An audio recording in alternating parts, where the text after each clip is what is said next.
Boa tarde, amigos da Rede Amparo. Sejam muito bem-vindos em mais um bate-papo sobre a minha história com o Parkinson.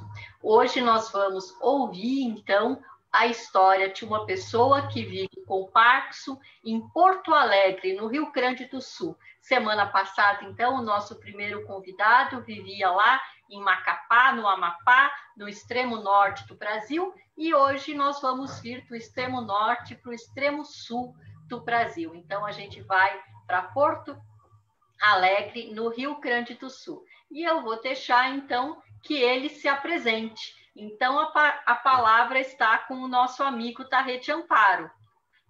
Conte, se apresente para os nossos amigos. Boa tarde, pessoal que estão assistindo a live da Rede Amparo. Meu nome é Emilson Tubino Fraga, sou natural de Porto Alegre e residente em Porto Alegre. Sou casado, sou funcionário público estadual aposentado por invalidez permanente devido à doença de Parkinson. Tenho 2 filhos, um com 30 anos, outro com 34 anos, ambos residentes fora de Porto Alegre. E resido apenas com a minha esposa, que é minha amiga, companheira, é tudo para mim. Então, sofro do mal de Parkinson, sou portador do mal de Parkinson, desde o final de 2013, quando fui diagnosticado, e desde então tenho convivido com essa doença que é uma peste, que traz muito mal ao ser humano. Muito bem, Emilson. Então, vamos começar a sua história com o Parkinson. Então, conte para nós. Você se lembra? O que você se lembra do dia que você recebeu o diagnóstico da doença de Parkinson? O que você se lembra desse dia? Primeiro, eu gostaria de fazer uma recapitulação que eu trabalhava como oficial de justiça, em uma vida muito atribulada, e comecei a sentir alguns tremores. E comentei com meu sogro, que é médico. Olha, eu estou com alguns tremores. Ele disse, precisamos ir num neurologista. E eu, relutantemente, e também devido à quantidade de serviço, fui deixando de lado. Até que um dia, eu intimando um drogadito, uma ação de drogas, esse drogadito viu que eu estava tremendo e disse assim, como é que o Estado manda um doente intimar um doente? Eu disse, como assim? Não entendi o que o senhor quer dizer. Não, o senhor sofre do mal de Parkinson. E o senhor vem me intimar e eu sou um doente, eu sou um drogado. Eu disse, aí me caiu o luteado do bolso, né? Eu fiquei, aí eu sentia que alguma coisa havia de estranho. Por uma pessoa estranha à saúde me identificar tão rapidamente a doença. Aí falei com meu sogro e ele prontamente marcou com um médico, que é amigo dele, e fomos juntos, eu e o meu sogro, no consultório do Dr. Jorge Luiz Winkler, médico renomado aqui da região de Porto Alegre. Ele é professor e regente de neurologia da UBA, Universidade Luterana do Brasil. Aí ele conversou comigo e disse que não havia um exame específico para identificar o Parkinson, mas sim que seria por exames de exclusão de doenças, e que talvez demoraria de 2 a 3 consultas para fazer os exames. E, para minha surpresa, na segunda consulta, junto com o meu sogro, que é médico, foi diagnosticado que eu estava com Parkinson. E aí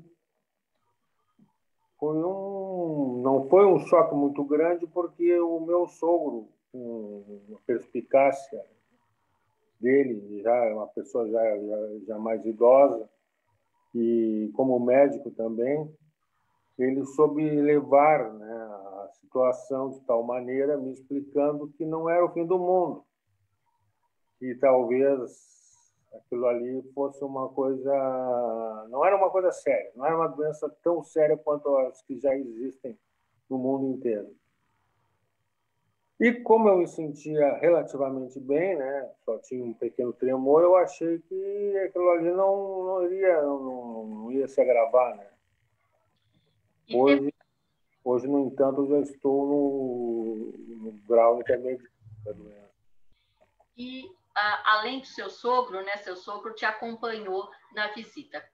Imagino que a primeira pessoa para quem você contou foi para sua esposa. Como foi contar para sua esposa? Como que ela reagiu? Olha, a princípio ela ficou meio surpresa, né?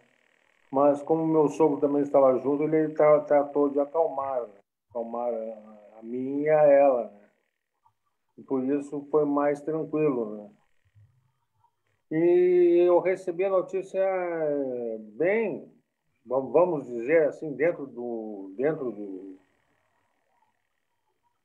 desse quadro todo, eu recebi a notícia bem. Não foi um choque muito grande, porque eu me sentia bem. Me sentia bem. Tanto que, quando eu fui fazer a perícia médica no Tribunal de Justiça, né, a médica disse, mas o senhor está com Parkinson? O senhor não parece que está com Parkinson. Eu disse, mas eu levei o atestado médico do neurologista e ela disse, olha, vamos fazer também exames por exclusão, chegar à conclusão se o senhor está com Parkinson ou não. E ela também chegou à mesma conclusão, que depois de algumas sessões, que eu estava com Parkinson. E, Emilson, se você pudesse voltar e falar alguma coisa para o Emilson naquele dia do diagnóstico, alguma coisa que você tenha aprendido durante esses anos, o que você falaria para o Emilson naquele dia que você recebeu o diagnóstico? Naquele dia, eu diria para ele o seguinte, que era para ele não se preocupar, porque tudo na vida tem um porquê. Mas se eu pudesse recuar mais tempo, eu queria falar com a criança que eu era, entre 8 e 12 anos de idade, que eu passava as férias com o meu cunhado, que era agricultor, e diria para essa criança, oi, Emilson, toma cuidado com os defensivos agrícolas, toma cuidado com os herbicidas, que era uma coisa que não se tinha cuidado naquela época, né? Então, é uma das teorias que eu tenho, que o meu Parkinson é devido à contaminação com herbicidas e pesticidas. Porque tem um sobrinho, que é o filho dele, né? Que tem um tumor no cérebro, operado. Então, quer dizer que eu acredito que ambos fomos infectados pelas toxinas dos herbicidas. Na minha família não existe ninguém. Eu não sei se você acompanhou na Rede Amparo, a gente até fez uma palestra, a gente divulgou amplamente, agora no dia 22 de setembro foi proibido o paraquete, né?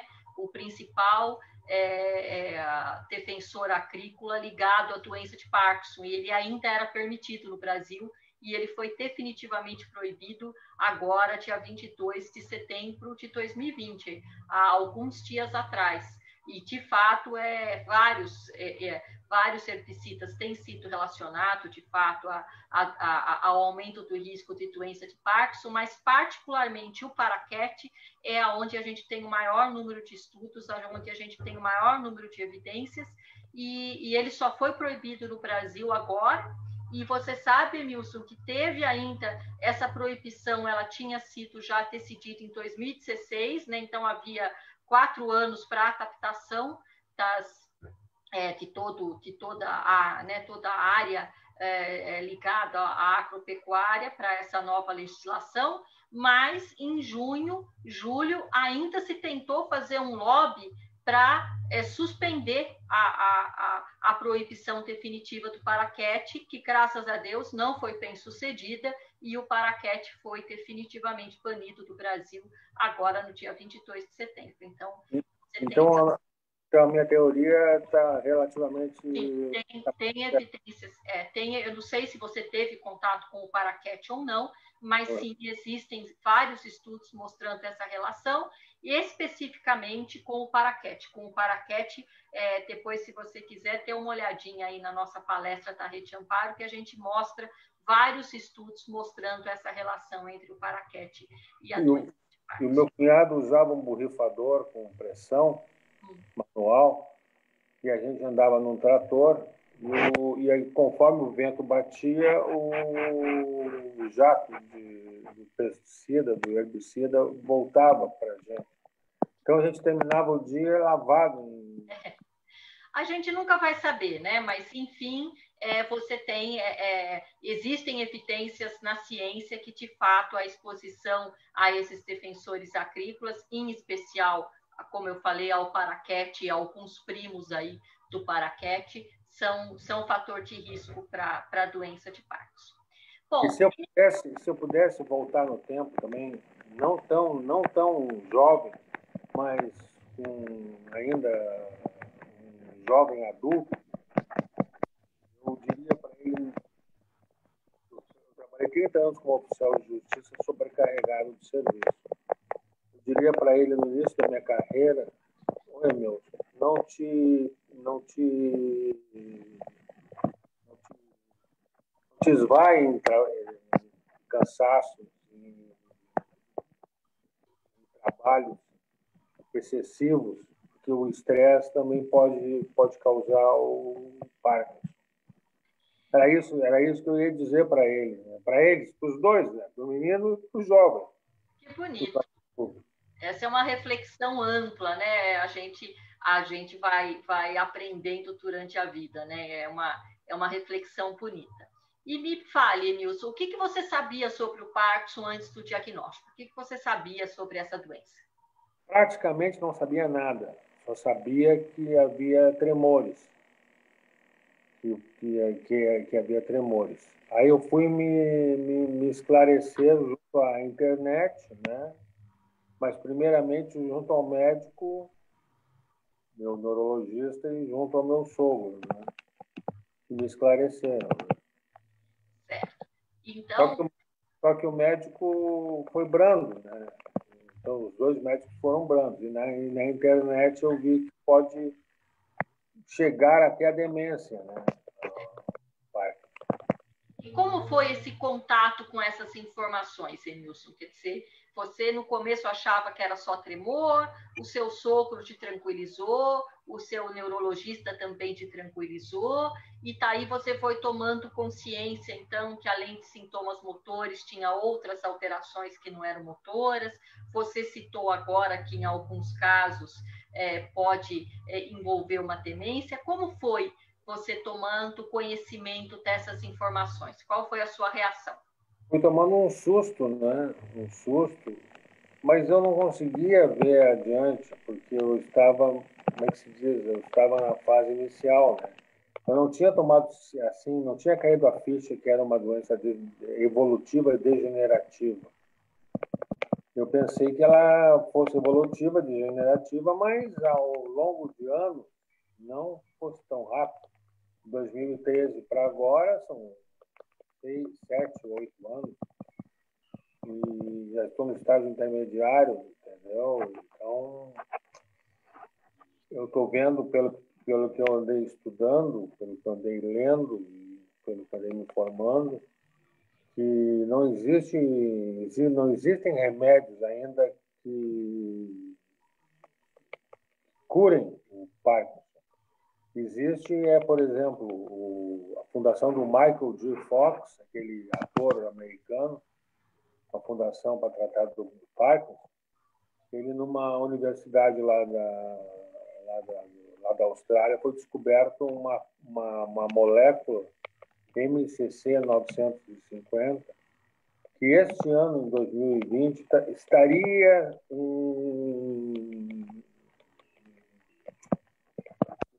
aplicada, estaria sendo aplicada em pessoas para testes, mas não se sabe isso aí direito, não se tem uma conclusão. Seria lá na Irlanda. E também tem o caso que a senhora mesmo aí na Amparo, a Rede Amparo havia falado sobre as células TRON, né? Então, basicamente, é isso. E aí, por último, que resta, efetivamente que existe, seria a cirurgia DBS, né? Mas essa aí eu me apavoro só de já ter lido que a cirurgia DBS ela é uma cirurgia invasiva, né? E eu tenho visto alguns, porque eu tenho convivido com vários portadores da doença de Parkinson e os que fizeram as cirurgias DBS, que é Deep Brain Store, ela torna a pessoa com um caminhar tipo robô, tipo robótico, a voz falhando, inaudível. A pessoa acaba não tremendo, não tendo alguns sintomas, mas tendo outros sintomas. Então, troca 6 por meia dúzia. A nossa outra campanha da Rede Amparo, né, que é a Rede Amparo Responde, da semana passada e essa semana também, ela está respondendo perguntas sobre a DBS, sobre a estimulação cerebral profunda. E ontem nós falamos exatamente da importância da expectativa, né? O que são expectativas realistas e o que são expectativas não realísticas, né? E essa, então, por exemplo, até esperar que essa cirurgia impeça a progressão da doença não é uma expectativa realista mesmo, essa questão que podem haver, em uma parte dos casos, podem haver alterações de voz, podem haver alterações cognitivas, então você está correto, é preciso ajustar muito bem a expectativa em relação ao que você pode esperar desse tipo de cirurgia, porque senão fica a frustração, né? Você espera, você se submete à cirurgia esperando um resultado, esse resultado não vem e isso gera uma frustração e pode, inclusive, desencadear uma depressão por conta da frustração, né? De você ter expectativas não realistas da doença. Bom... E a senhora falou de depressão, por experiência, não por leitura de estudos, mas por experiência de contato com pessoas portadoras do Parkinson, é alto o índice de depressão em portadores da doença de Parkinson. Eu mesmo fui um deles. Eu tive depressão vários anos, me tratei antes de surgir a doença de Parkinson. Então, chegamos, eu e o grupo de pessoas, chegamos à conclusão que uma condição sine qua non da pessoa ter Parkinson é já ter tido ou estar com depressão. Ela pode ser realmente uma das alterações anteriores ao diagnóstico, você está correto. E como tem sido essa convivência com a doença de Parkinson do diagnóstico até hoje? Fala um pouquinho como você está falando, né, que no começo você achava que a evolução seria mais lenta, que você está sendo surpreendido por uma evolução mais rápida do que você previa. Como que está sendo essa convivência com a doença ao longo desses anos? Tenho notado assim, que os remédios estão começando a declinar o efeito dos remédios. Isso aí já era esperado pelo que eu tinha lido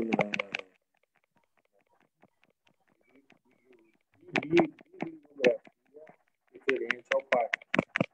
E depois de 5, 6 anos começava a decair o efeito dos medicamentos.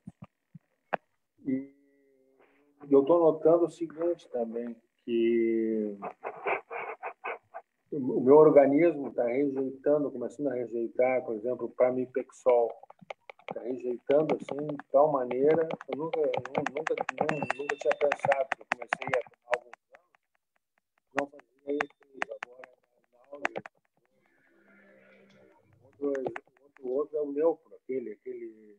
hipodérmico, aquele que é um plástico que vai no corpo, a reação adversa, a reação alérgica na minha pele é tremenda, tremendamente ruim. Então, eu estou notando que os medicamentos estão ficando muito tristes, que estão no mercado já não estão mais surtindo o efeito desejado. E você, o que você tem sentido assim durante esse tempo a evolução? O que mais está te causando, está te trazendo dificuldade? O que mais está te trazendo frustração? O que mais está me trazendo frustração é o seguinte: é não ter controle sobre o meu corpo. Certo. Eu penso numa ação e o meu corpo não reage. É o tal de freezing, né? É o tal de freezing. Pensei que o freezing ia custar um pouco mais a aparecer. E é gozado porque é estranho, porque o meu freezing não é nas pernas, é nos braços. Por exemplo, lavar o rosto, aquele ato de fazer uma concha com a mão e levar água no rosto, aquilo ali, para mim, é um mistério que eu não sei como é que eu não consigo fazer esse movimento. Eu não consigo mais. E também os tremores, na hora de me alimentar, não consigo levar o garfo à boca. Agora, garfo já era, há muito tempo. Agora é colher, né? Voltei a ser criança. E, Emilson, me fale, o que te faz se sentir melhor? O que você tem feito que faz você se sentir melhor, que faz você lidar melhor com essas alterações, você lidar melhor com essas frustrações? Vamos dizer assim, ó, existe o antes e o depois do início da pandemia.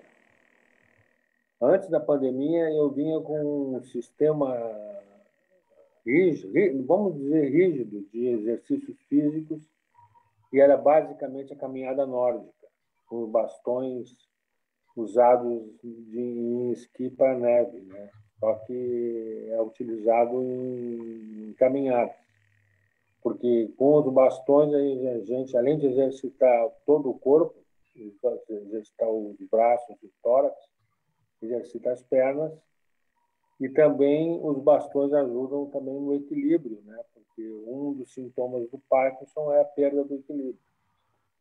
Então, para mim, os bastões foram um achado, né? Um achado assim tremendo, porque eu conseguia caminhar rápido, coisa que eu sem os bastões não conseguia, e me dava equilíbrio, e voltava a ser a pessoa que eu era antes. Mas, depois, com o advento da pandemia,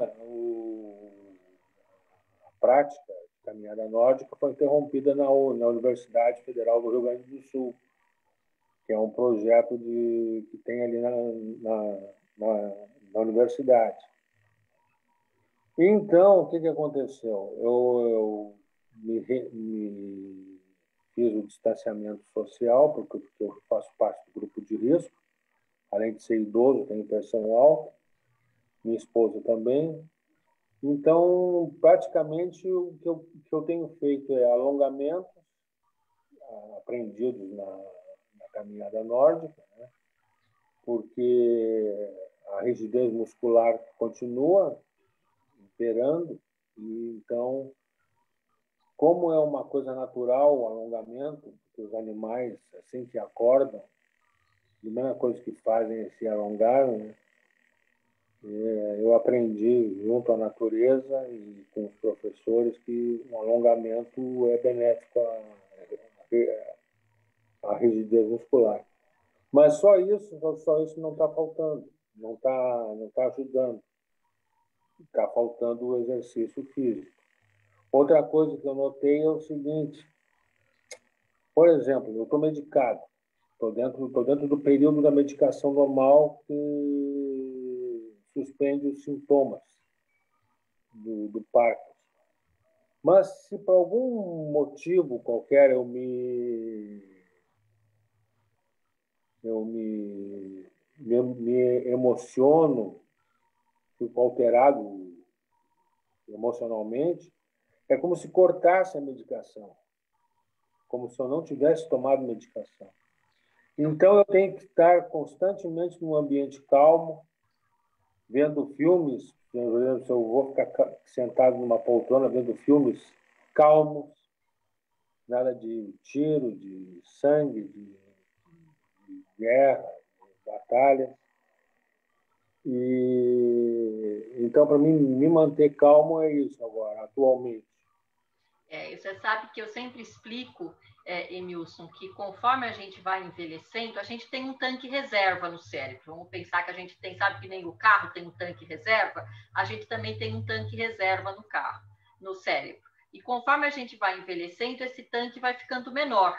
Esse tanque vai ficando menor. Então, de verdade, a gente vai ficando mais vulnerável ao estresse, a gente vai ficando mais vulnerável ao cansaço, a gente vai ficando mais vulnerável. Quando a gente tem uma doença neurodegenerativa como Parkinson, esse tanque ainda fica menorzinho. Então, qualquer coisa que exija mais energia da gente, esse tanque acaba muito rapidamente, que é exatamente o que você está contando, né? Que você sente que você está muito vulnerável a qualquer tipo de estresse emocional. Quer dizer, qualquer tipo de estresse é como se o efeito da medicação fosse cortado. Então, você tem toda a razão, é exatamente isso. O tanque vai diminuindo e a gente acaba ficando muito vulnerável. E você aprendeu sozinho, você está corretíssimo. Como eu não consigo aumentar muito esse tanque, o que eu tenho que fazer? Eu tenho que procurar criar um ambiente, criar um estilo de vida que seja o menos estressante possível, porque eu já sei que eu sou muito vulnerável a isso, porque o meu tanque reserva ficou muito pequeno, né? Então, você é muito perspicaz, você já conseguiu identificar e já conseguiu, então, ir modificando a sua vida para que ela seja mais favorável do ponto de vista de nível de estresse, né? Parabéns, parabéns, porque a gente vê que você é muito observador, que você não só estuda sobre a doença, mas você se observa muito e, mais importante, você consegue usar isso para trazer coisas boas para você, para modificar a sua vida, para conseguir conviver melhor com a doença, né? Então, parabéns. E outra coisa que eu aprendemos com doentes de Parkinson, era quando a gente precisava escrever, fazer alguma coisa, uma caligrafia, um trabalho manual mais fino, a gente tinha que levantar a mão para parar de tremer ou baixar a mão. Eu estou notando que agora, com a pandemia, com essa mudança, a minha micrografia não existe mais, porque eu não consigo mais nem escrever. Estou chegando a um ponto que eu não consigo mais nem escrever. Você sabe que nós fizemos um estudo, o braço da Rede Amparo de Pesquisa fez um estudo importante sobre o impacto da pandemia envolvendo 14 cidades no Brasil.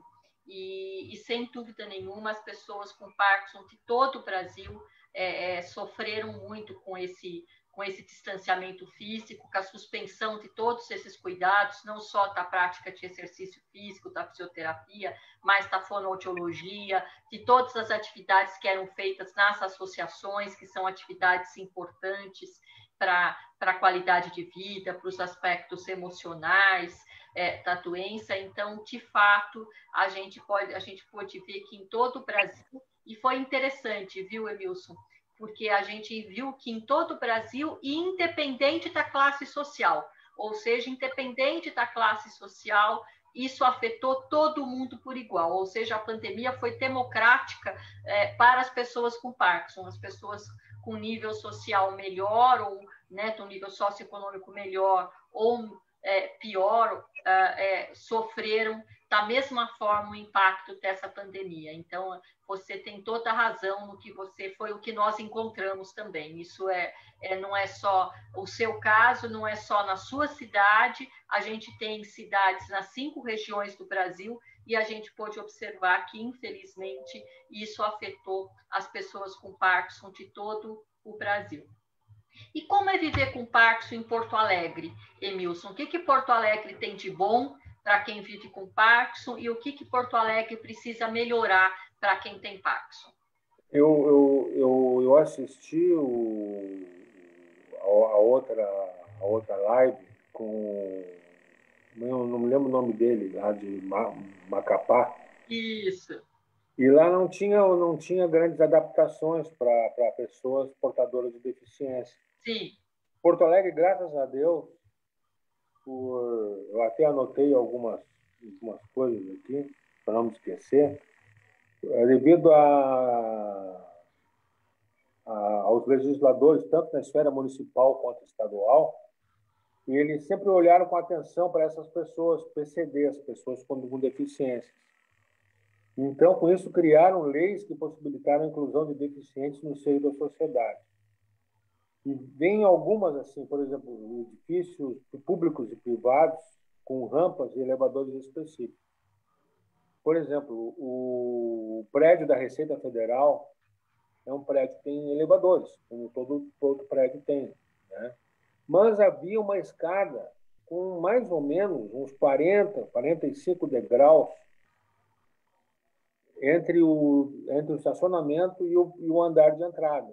Então, o que eles fizeram? Criaram um elevador externo que fica na intempérie do tempo, só para levar portadores de deficiência para não subirem essas escadas. Isso eu achei uma coisa sensacional.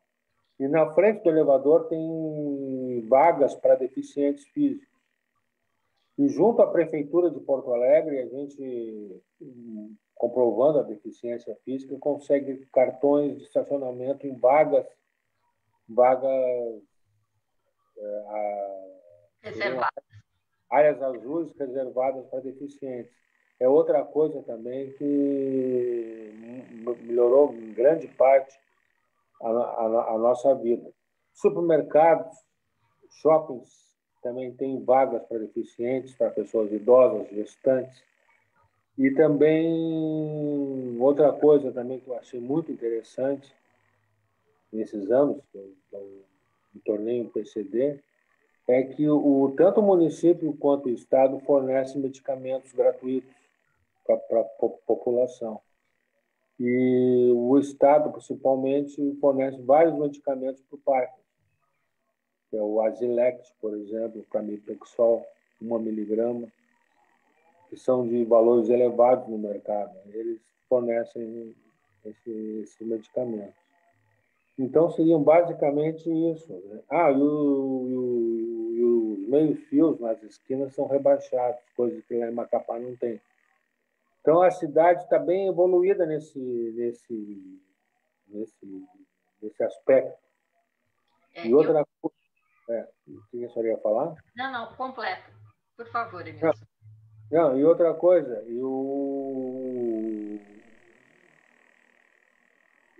tem o IPTU também para pessoas deficientes, ele é isento para que tenham uma renda inferior a 3 salários mínimos, que 3 salários mínimos não paga IPTU. E eu acho isso aí muito interessante, porque eu tenho algumas cidades como Maceió, por exemplo, que foi revogado. Isso eu não entendo, como é que pode revogar isso, né? Mas basicamente seria isso. Eu estava falando, eu tive aí em Porto Alegre, visitando inclusive a Associação de Pessoas com Parkinson, aí, a APARS, que tem sido um parceiro e que a gente admira muito, e realmente eu observei, andando nas ruas de Porto Alegre, a maioria das calçadas com rampa para atravessar as ruas, respeitado a sinalização. A gente sempre tem um olho mais crítico e eu pude observar, pelo menos na região de Porto Alegre, que eu pude andar, que realmente as calçadas estavam bem cuidadas. E a senhora falou uma coisa certa também. Temos aqui, além da assistência aos parkinsonianos, a senhora não gosta que se chame parkinsoniano, né? As pessoas portadoras de Parkinson, temos a APARS, Associação de Parkinson do Rio Grande do Sul, fundada em 2002, com o propósito de contribuir para a melhoria e qualidade de vida das pessoas afetadas pela doença e de seus familiares. Também temos a ACD, que é a Associação de Assistência à Criança Deficiente em Porto Alegre, que também dá um tratamento para os parkinsonianos. E, por último, não menos importante, temos a Universidade Federal do Rio Grande do Sul, que tem projetos voltados à comunidade, tais como dança para parkinsonianos, fisioterapia para parkinsonianos, ginástica aquática para parkinsonianos e o que é a Menina dos Olhos, a caminhada nórdica, que a Parse Vale da caminhada nórdica da universidade para os associados. Eu sou um associado da Parse. Eu tive a alegria e o prazer de conhecer esse trabalho da Universidade Federal, assisti uma aula de dança, assisti uma aula de natação e realmente fiquei muito admirada com o trabalho deles e, inclusive, isso foi em 2018 e eles estavam, inclusive, ampliando esse projeto da Marcha Nórdica para cidades do interior do Rio Grande do Sul, né? Ampliando o projeto não só para Porto Alegre, mas para outras localidades. Então, de fato, eles têm prestado um serviço muito importante mesmo para as pessoas. O projeto evoluiu de tal maneira que, como é uma universidade federal, as verbas são escassas, né? Então, eles tinham um número X de bastões. Esse número X de bastões começou a se deteriorar, começaram a estragar. E aí eu fiz um movimento para ver se eu conseguia bastões na China, a um preço irrisório, só que a nossa Receita Federal, a taxa de tal maneira que se tornou inviável, né? Mas eu consegui, por outros meios, trazer a preço de custo bastões que supriram a necessidade dos colegas. Isso me foi muito gratificante. Parabéns! Consegui ajudar grande parte das pessoas. Porque a caminhada nórdica ela não se encerra ali na universidade. A pessoa pode ir para casa, treinar em casa, treinar na praia, no final de semana. E nesse projeto são idosos e parkinsonianos. Mas também tem outros doentes neurológicos que também fazem uso desse projeto. Tem o colega Gerson, até que ele tem uma doença, um nome estranho, difícil, lá que eu não me lembro agora. Ele tem uma dificuldade para caminhar e ele usa os bastões no dia a dia dele para caminhar, né? Sem os bastões ele não é ninguém. Então eu só queria deixar claro para todo mundo que se virem alguém com esses bastões na rua, a pessoa não é louca nem nada. É para evitar cair, ajuda muito o equilíbrio e protege contra a queda. Eu, basicamente, já tive quedas dentro de casa, mas tive 3 quedas dentro de casa, mas foi por falta de cuidado. Falta de cuidado meu, eu dou a mão à palmatória. Mas devido ao meu treinamento que eu tive quando eu era jovem, adulto, eu fiz judô. Então eu aprendi a cair, né? Então as 3 quedas que eu tive foram quedas com caídas em táticas de judô, que não me feriram, né? Só fiquei dolorido, né? Mas não me feriram. Não quebrei baço, não deu torção, não deu nada. mas muitos não têm essa técnica, né? Então, uma queda pode dar quebrar um osso, pode ter osteoporose nessa idade, e aí pode trazer um mal maior, né, para as pessoas. Por Sim. isso, por isso que eu recomendo para todo mundo que tem não só Parkinson, mas que já tem uma certa idade, que se puder usar os bastões de caminhada nórdica, use. Se não tiver condições de comprar bastões, use cabo de vassoura, use alguma coisa para se apoiar. Até bengala. Eu tenho 2 bengalas, uma no carro e outra em casa. E tenho bastões também, né? Tenho 2 pares de bastões que eu uso. Então, são paliativos que a gente consegue no dia a dia descobrir e utilizar para evitar quedas. A senhora veja, eu sou uma pessoa, eu era uma pessoa que eu era oficial de justiça, como eu disse, né? Então eu era ativo, muito ativo. Tinha um peso não tão alto como eu tenho hoje, por causa da minha parada, da minha atividade que eu parei. Eu, inclusive, fazia prisões, perseguições, inclusive fui atrás de pessoas que eu tinha que prender, percorrendo telhados de casa. E hoje eu não consigo mais a dificuldade para sair da sala e ir até a cozinha. Então, como a vida é, né? Como a vida prega peças na pessoa. Por isso que a gente não é ninguém, né? A gente não pode prever o futuro. Você já contou, Emilson, um monte de coisa que você já aprendeu, né? Você foi contando para nós aí uma série de coisas. Mas eu queria agora repetir essa pergunta para você. O que você aprendeu com a doença de Parkinson? O que você aprendeu nesses anos, desde o diagnóstico até hoje? O que você aprendeu sobre a vida? Não só sobre a doença, mas o que você aprendeu sobre a vida como pessoa? Quais foram os ganhos que eu tive? Isso. Eu entrei em reflexão maior, comecei a refletir maior sobre a minha vida e sobre como eu estava conduzindo ela. E vi que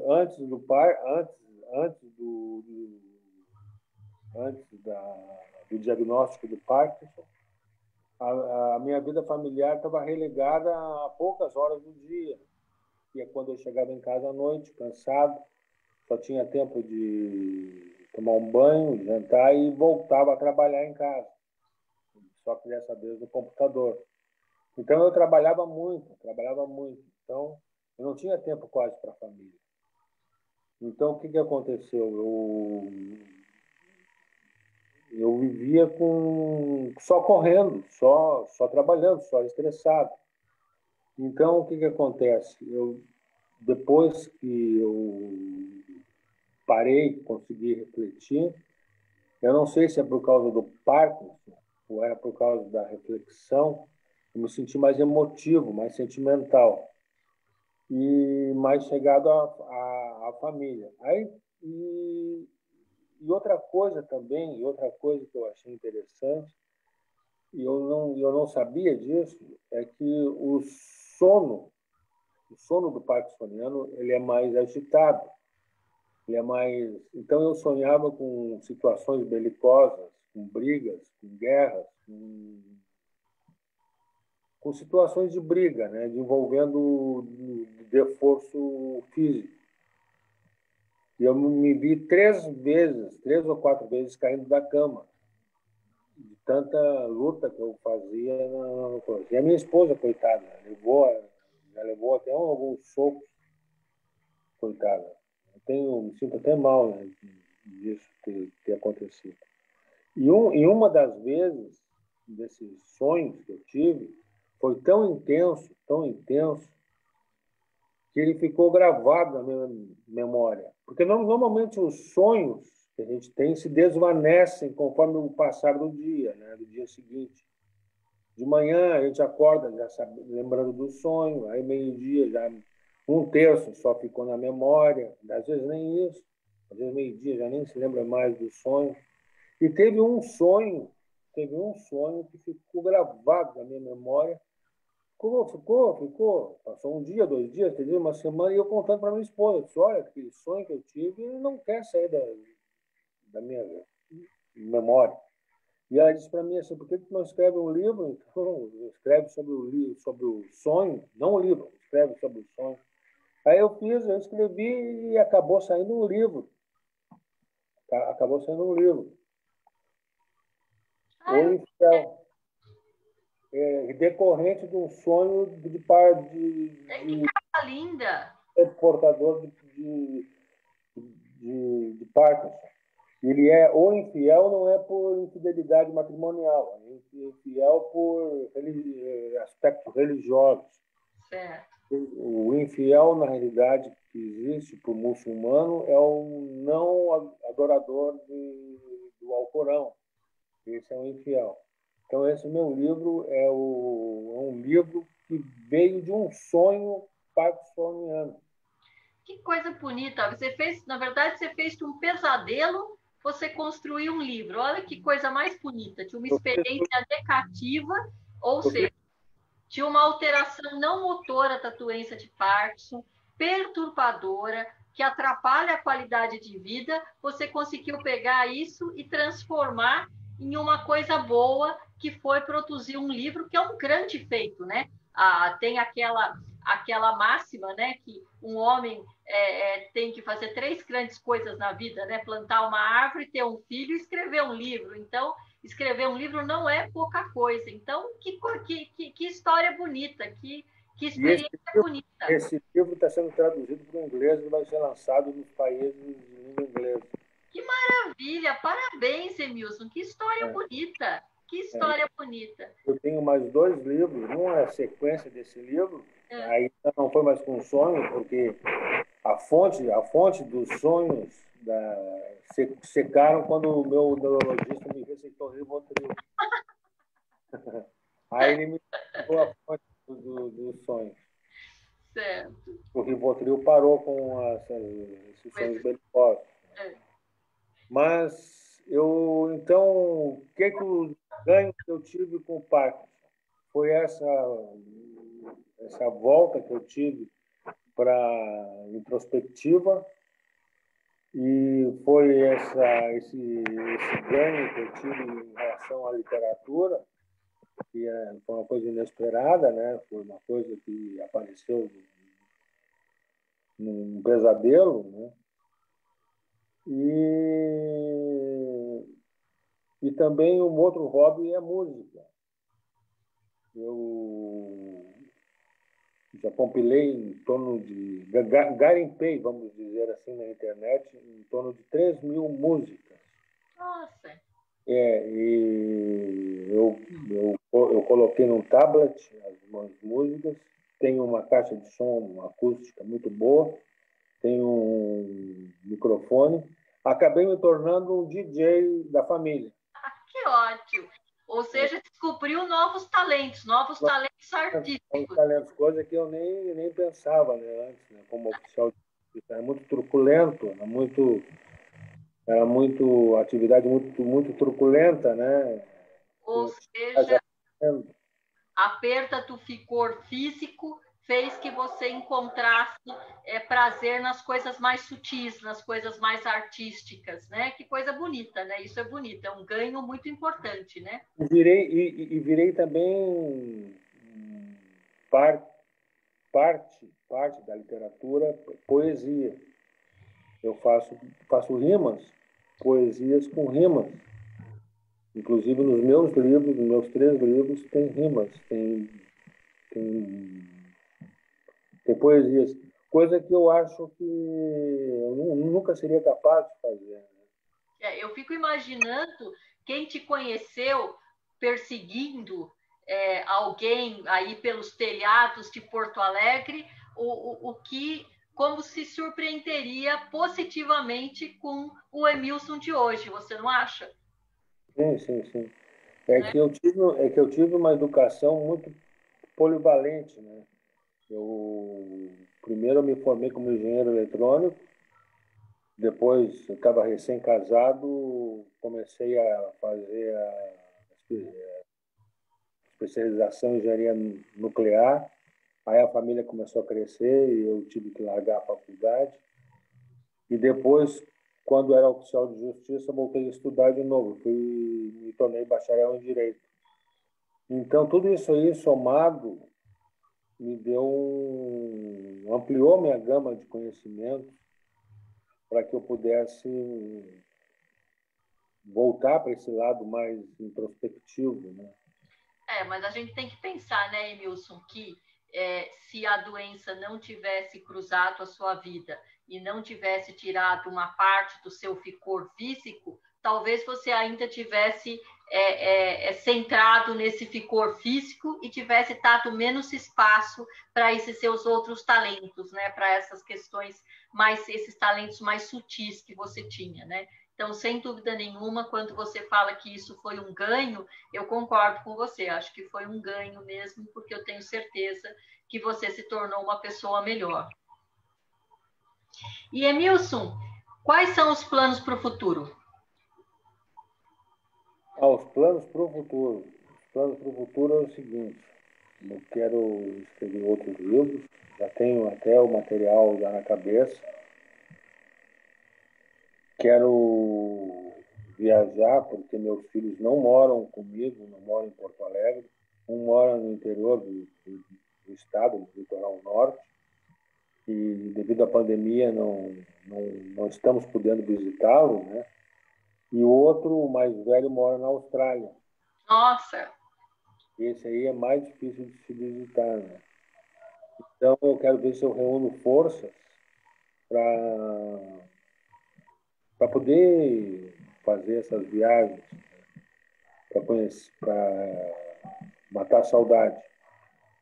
E eu queria também deixar claro aos portadores de Parkinson que existem certas leis que ajudam os portadores a viajarem. Por exemplo, na viagem nacional ou internacional, o portador de Parkinson pode levar um acompanhante. Esse acompanhante paga no máximo 10% da passagem.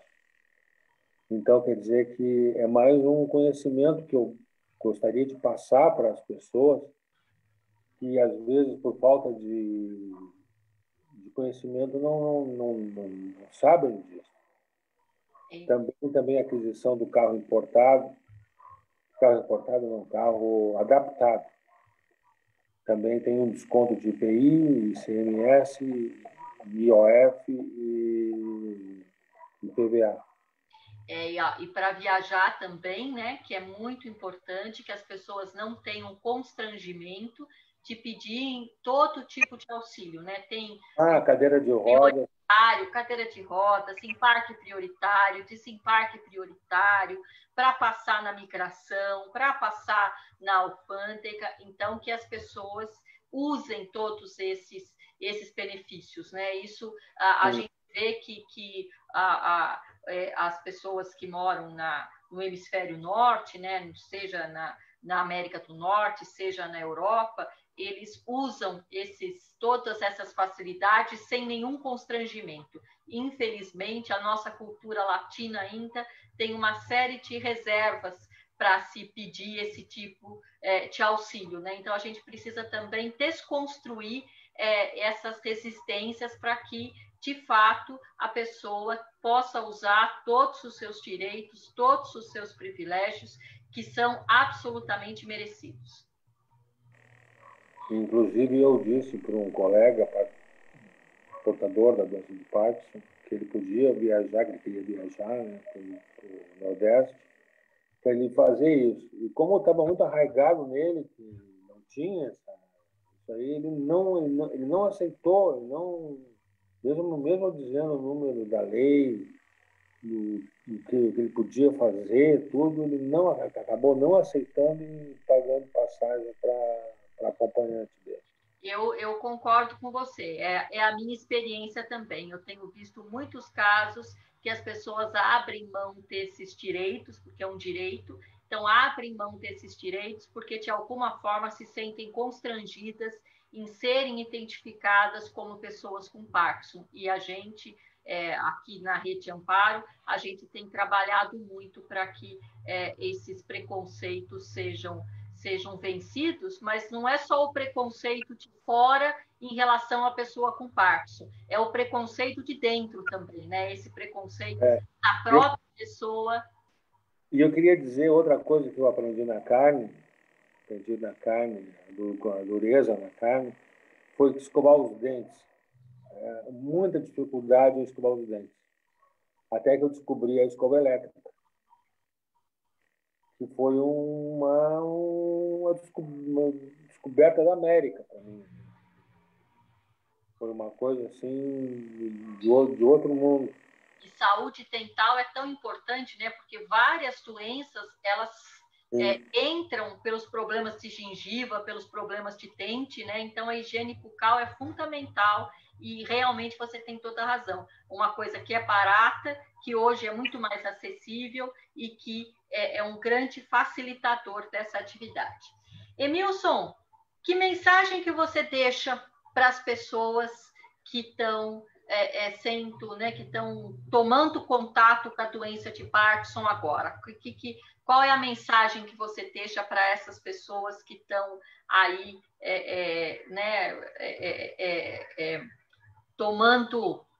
entrando para esse time? É assim, ó. Como eu vivi um mundo muito de dureza, eu trabalhei num mundo que eu tinha que ser duro, tinha que ser, mesmo que não fosse duro, eu tive que me endurecer por dentro. Então eu digo o seguinte, eu pego um compositor, cantor nativista, poeta e advogado aqui do Rio Grande do Sul, Leopoldo Racier, que já faleceu, infelizmente, no ano de 2000. E ele tem uma música muito famosa, que tem um refrão que diz o seguinte, eu vou ler, não vou cantar porque eu não sou. Então, eu acho que esse refrão se adapta muito a uma ideia que eu quero deixar por os portadores da doença de Parkinson. Diz assim, não podemos se entregar para os homens de jeito nenhum, amigo e companheiro. Não está morto quem luta e quem peleia, pois lutar é a marca do campeiro. O que se extrai desse verso? Não podemos se entregar para a doença de Parkinson, de jeito nenhum, amigo e companheiro. Não está morto ainda quem luta contra a dita doença. Eu acho que é uma coisa muito importante, porque eu vejo muitas pessoas assim desestimuladas, assim. Eu mesmo não sou uma pessoa forte de espírito. Às vezes eu me vejo combalido emocionalmente, até fico emocionado, porque é muito difícil. A gente que tinha uma vida mais com saúde, perder a saúde e ter que depender de outros para poder fazer as atividades. No supermercado tem uma coisa gozada agora para mudar de linha e mudar de cabeça. Eu tinha uma calça bag, que eu tinha um bolso na altura do joelho, onde eu tinha posto a carteira. E eu fui pagar o caixa no supermercado. E eu fui me abaixando por causa da rigidez muscular, né? Fui me abaixando devagarinho, botando a mão no bolso. Quando eu vi, tinha 3 seguranças, mais 2 caixas, tentando me segurar, achando que eu estava desmaiando. Então, quer dizer que isso aí é uma coisa que é ruim, né? A gente tem que pegar do documento. Agora chegou uma novidade no mercado, que é para as pessoas entenderem. Chegou um cartão que é uma pulseira. A pessoa encosta por aproximação na maquininha e já sai já é efetuada a compra. Então não precisa mais pegar carteira, não precisa mais tirar cartão. São coisas assim que vêm a facilitar a vida da pessoa. Então, essa é a mensagem que eu teria, né? E para os familiares das pessoas que têm Parkinson, qual é a mensagem que você deixa para esse familiar que está acolhendo o Parkinson na sua família, na sua história? Bom, eu vou contar uma história primeiro para poder entender por que eu estou falando, por que eu vou deixar essa mensagem. Eu quando estava com a doença, mas não estava muito intensa ainda, que eu estava lendo, que eu participava da associação de Parkinson, a PARS, tudo, eu tive numa agência eletrônica, junto aos caixas eletrônicos. A agência estava fechada e só tinha acesso aos caixas eletrônicos. E tinha uma senhora, acredito eu, que na faixa dos 80 anos de idade, com uma parente, eu acho que era uma sobrinha, uma filha, de 20 e poucos anos. Essa senhora tremia tanto, dava a impressão de que era Parkinson, por tudo que... E eu vi que eram pessoas humildes, que estavam retirando dinheirinho ali, né? Eu não sei se por causa do medo que eu pudesse assaltá-las, eu fui tentar perguntar por que ela estava tremendo tanto, tentando ajudá-la, queria dar o endereço da associação para ela consultar com o médico, o neurologista, e as pessoas não aceitaram, nem falaram comigo. Então, eu queria dizer o seguinte ao familiar: o familiar deve ser mais tolerante com as dificuldades que um portador da doença de Parkinson possui. Deve dar mais atenção a ele e vendo das necessidades que ele tem. Deve tentar entender o que o mesmo está com suas capacidades físicas e emocionais reduzidas. Muitos pacientes estão debilitados com esta doença e, com isso, devem ser mais compreendidos por seus familiares, os quais devem relevar seus maus momentos de vida, dando oportunidade a que ele consiga viver com essas mazelas, com esses sintomas da doença. Eu queria também deixar claro aqui, eu queria agradecer a professora, a doutora professora Elren Passos Monteiro, que foi uma das idealizadoras do projeto da Caminhada Nórdica da URGS. Não se ouvia falar nada disso, foi em 2014, se eu não me engano. E ela fez o projeto de Caminhada Nórdica aqui na URGS. Hoje ela passou no concurso, ela está ministrando aulas lá na Faculdade do Pará, e lá ela está com o mesmo projeto da Caminhada Nórdica, né? Então, eu desejo a ela, agradecer a ela, por ela ter sido um anjo na nossa vida e levar esse benefício a outras pessoas no norte do país. Também queria agradecer ao professor Marcelo, também que participou do projeto Caminhada Nórdica, que ele está na Parnaíba,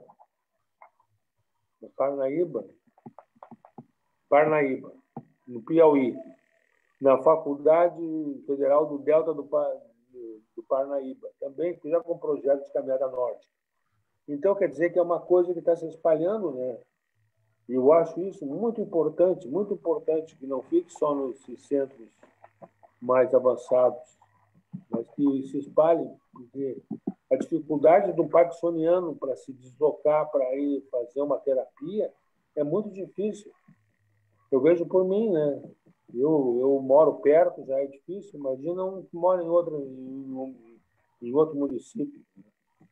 Eu queria também agradecer muito a equipe de professores e alunos da ESEFID, da Universidade Federal do Rio Grande do Sul, da professora doutora Maria,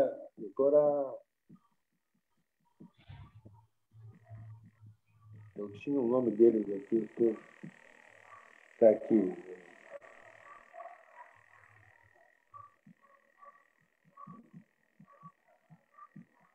E eles, a equipe toda da URGS, agradecer a eles, o coordenador, o professor Tartaruga, o Aníbal, o aluno Aníbal, representando todos os alunos e professores.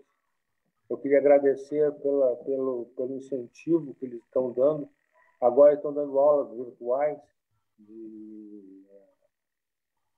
caminhada nórdica, né? Só um aquecimento.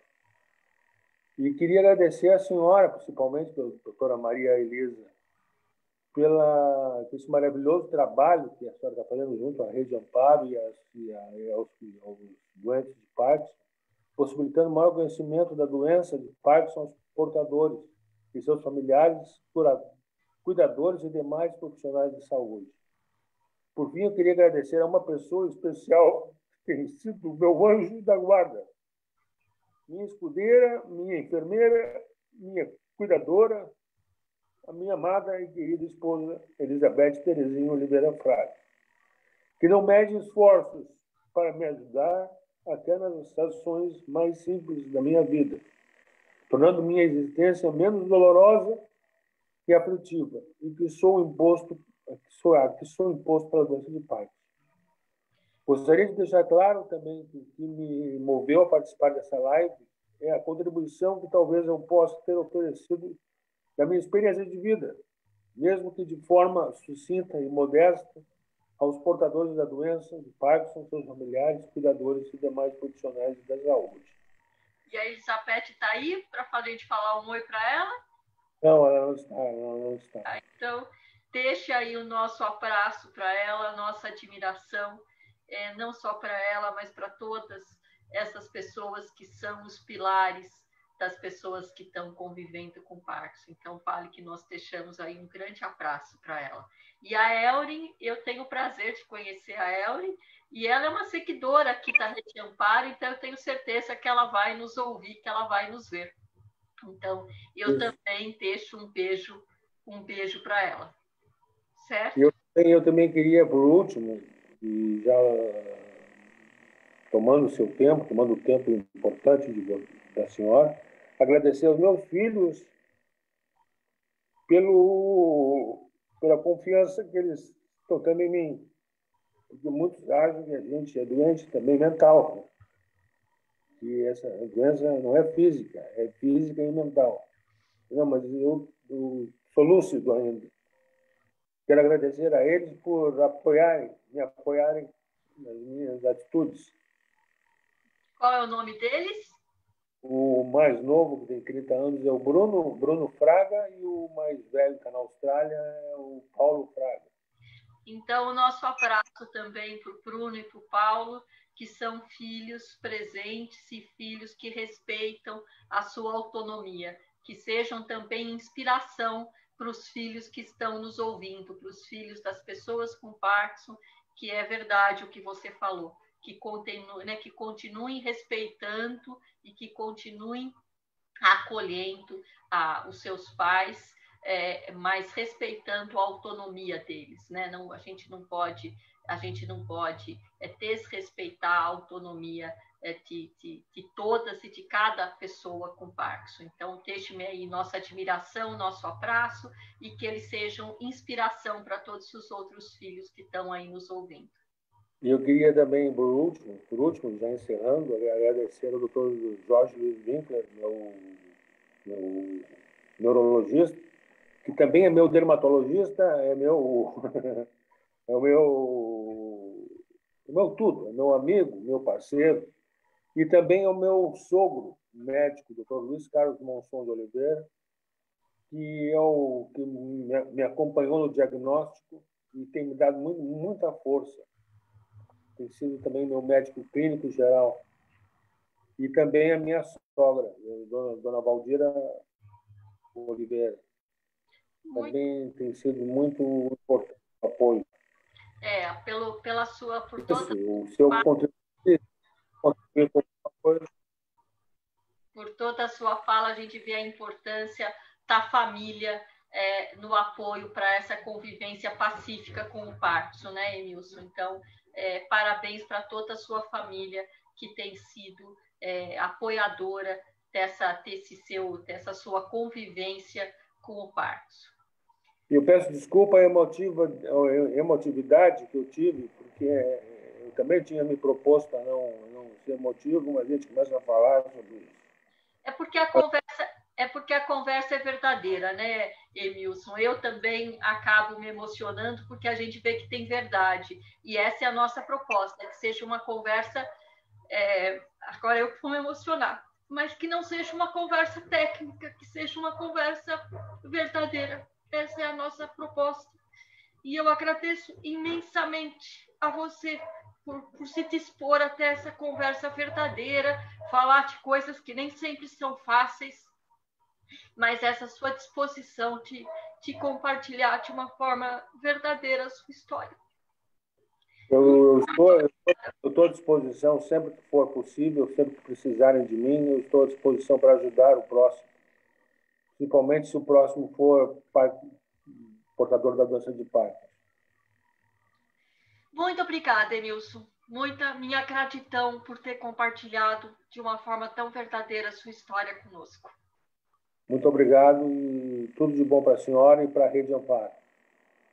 A gente vai seguir com o nosso projeto, tentando levar, então, essa história de pelo menos uma pessoa em cada estado do Brasil que conviva com a doença de Parkinson. Muito obrigada, Emilson. Eu é que agradeço. Muito obrigado para a senhora.